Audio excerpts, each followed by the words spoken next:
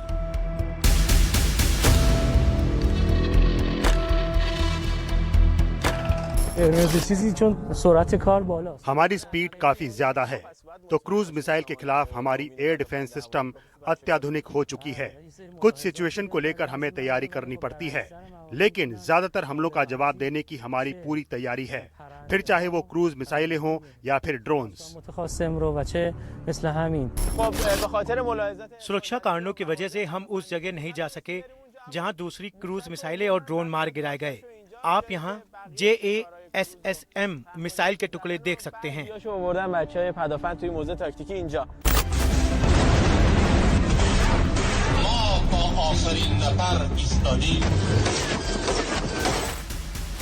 दरअसल ईरान ये तय कर चुका है कि वो अमेरिका की उन शर्तों को नहीं मानेगा जिसमें ईरान को अपनी न्यूक्लियर और मिसाइल ताकत से समझौता करना पड़े।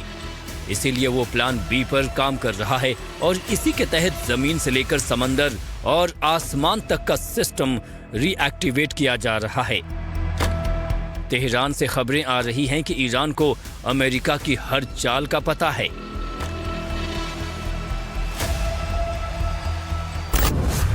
ईरानी मीडिया रिपोर्ट्स के मुताबिक अमेरिका वार्ता की आड़ में हमले की बिसात बिछा रहा है।